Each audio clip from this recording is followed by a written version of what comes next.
All right. So my name is Patrick Kounovsky. My project is titled Healing Hornbrook. That's not an original title, I'd like to point out. I did not come up with that name. That was developed by the Hornbrook Community Association, and I will get to that later in the presentation. My project is about rural community building after natural disasters. So let's jump into it. I did my work in Hornbrook, California, which is just south of Ashland here. It's in Siskiyou County there in California. And in 2018, Hornbrook experienced what is known as the Klamathon Fire, which burned down 38,000 acres, destroyed 82 buildings, 28 homes, and one of the buildings destroyed included their Grange Hall. Their Grange Hall was, as most Grange Halls are, community buildings are, is a place for community gatherings, community meetings, organizations. It's very vital to the community as a whole. And with that burned down, it really kind of left a hole and a place that, where they're not able to have those meetings and they're no longer able to have that same space. So the Hornbrook Community Association, which I mentioned earlier, they started in 2016 and they developed, after the fire, they developed this project called the Healing Hornbrook Community Project, hence the title of the project. And it was the project was designed to listen to what residents would like to see in the midst of the disaster and in response to the disaster. So they really found a way to lend an ear directly to the community that they're a part of to hear their needs. And after doing so, they're able to construct these 3 goals that they'd want for their community. And the 3 goals that they came up with, which I thought were really interesting, was they wanted to have a safe community, a clean community, and a vibrant community. And those are the 3 goals moving forward with their project. And in 2019, June of 2019, the HCA was able to obtain their 501c3, which grants them nonprofit status, which is extremely important. So in the midst of my research, the question that I developed is that when a rural community is impacted by natural disasters, how do people come together to build a sense of community and support their neighbors in need? Yeah. So in my literature review, and in the paper that I've been writing here, some of the main key elements I was able to pull out and reflect on are things such as bonding capital, mentioned here by Gunter and Kroll Smith in 2007. Bonding capital focuses on an inward-looking approach that brings communities together. So through bonding capital and by looking towards the community itself and looking directly at the people in the community who are most affected, you can help build that bonding capital, not by looking at outside sources beginning, but there's also interactional community theory, which is based around open communication, tolerance, and collective action, all coming together to help build the community, which is very important. And then there's building community capacity, which takes community organizing and development, a level of commitment, and a sense of community to help create and build that community capacity. As well, there's also listening to the voices of the community, which is mentored by Herzer in 2011, which I think is extremely important because it's something that the Hornbrook Community Association was able to utilize, and it's something that I myself tried to utilize throughout my research, and I'll mention that a little bit later as well. But listening to the voices of the community is mentioned as an extremely necessary step for engaging and meeting the needs of the community, because like it suggests, it's directly talking and speaking to the members of the community. And then last but not least, there's a collaborative workings, which is regarded as being very necessary for building community capacity. And collaborative workings requires a lot of skill and a lot of effort from the people in the community involved in collaboratively working together. It's not just something that happens. It actually takes real work to get done.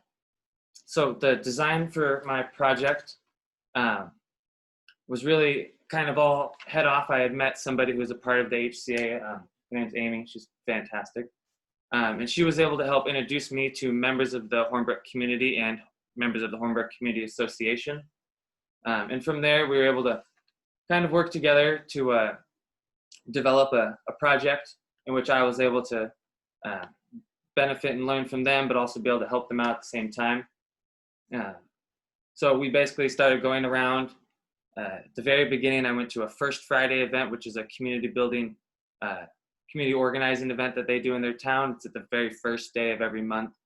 They meet at their bar. Everybody from town comes together, and it's just an excellent way. I was able to meet tons of people from the community and the community association. Like I say, listen to their stories, listen to their experiences. Really, just get a feel for the people that I was potentially hoping to work with, and was thankfully able to work with and be a part of. And just kind of snowballing on that and developing that project, we were able to find some ways in which I was able to develop or utilize some of my skills as well as learn from them. So let's go on here. So towards what I was able to develop, I was able to sit in on a grant writing process that took place in the living room. Because of the Grange Hall being burnt down, there was no longer a place for meetings to regularly happen. So I was able to sit in on a grant writing for an emergency preparedness grant for United Way.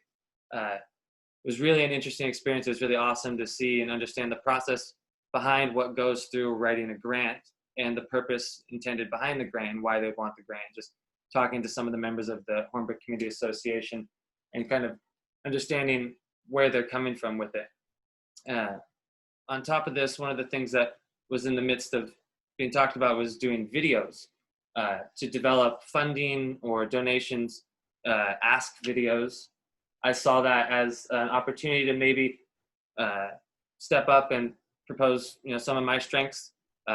Thankfully, it was accepted, and I was able to kind of headway a video production for them about their community building and about the community itself and their resilience and their story and the impacts that the fire has had on them and their need and wants for a new community center.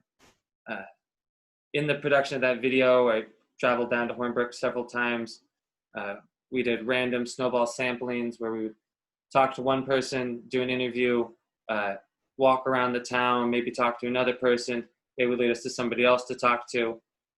And then another event that I was able to take part in was a community park cleanup, in which is being organized by the Hornbrook Community Association. And that was another time where I was able to really utilize not only going down there and helping clean up and being a part of this community building and being a part of like this increasing sense of community, but I was also able to use it as a time to really gather some extremely qualitative interviews with a lot of the members in the community.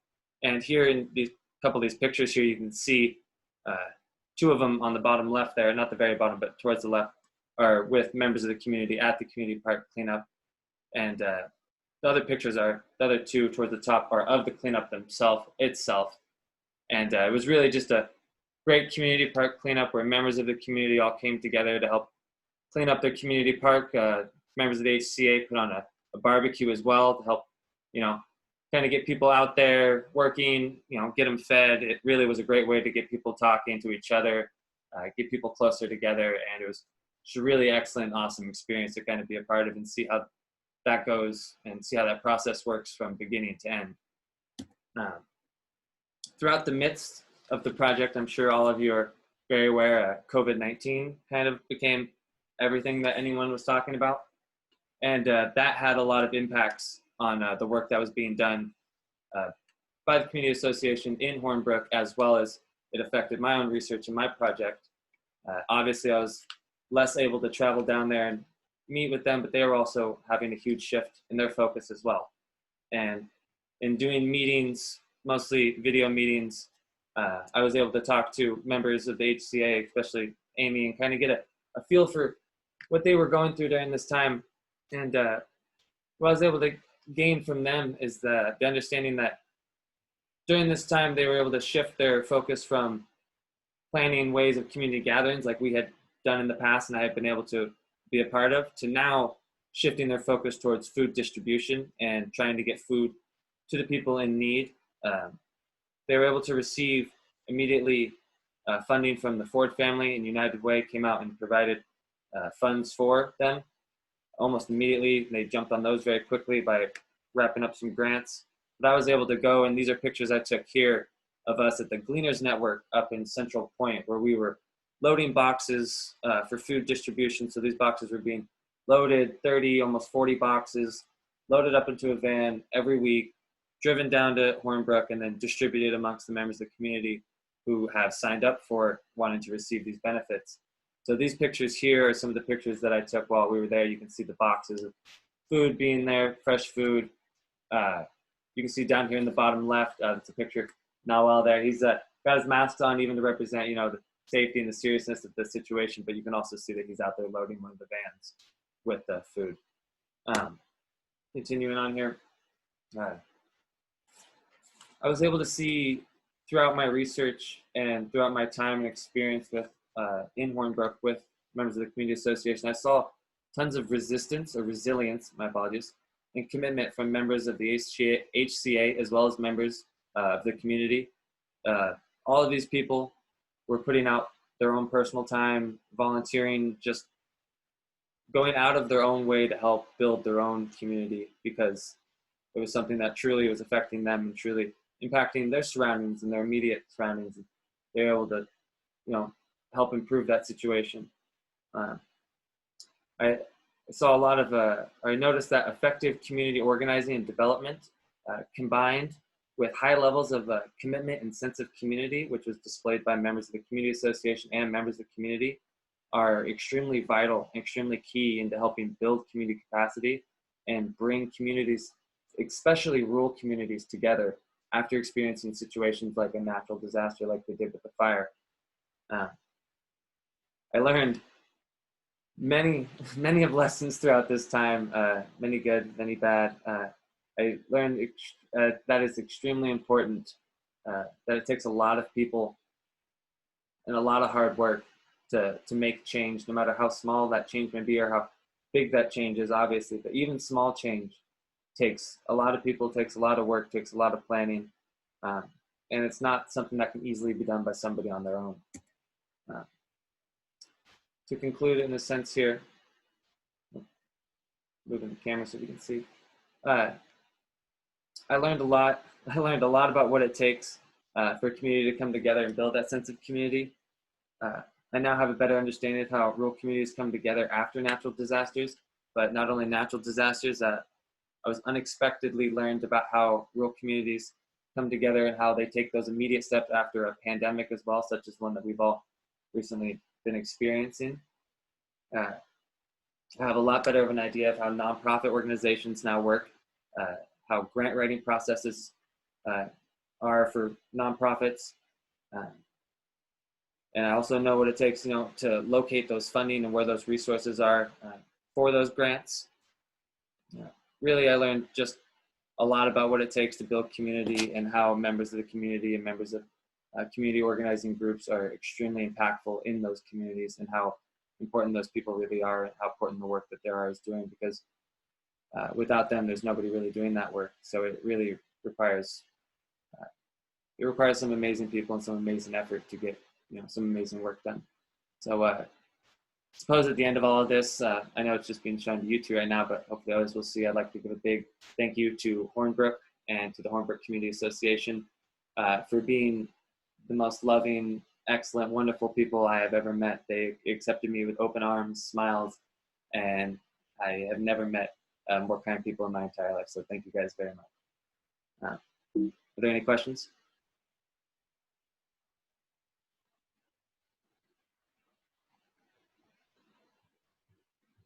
Hannah, your mic's muted. How long was the video you made, and how much time did you spend on making it? The video that I produced for them turned out to be, what was it, about 3 minutes or so, but those 3 minutes of video are cut between just an immaculate amount of clips, and those clips took us several days of filming and at least, I'd say, close to 10 to 12 hours of editing, at least, for me to put that video together. That may have been just because my inexperience with video editing, but that was a lot bigger of a fight than I anticipated. I tip my hat because I've done some editing and it takes a lot of effort. Good job, Patrick. Thanks, you guys.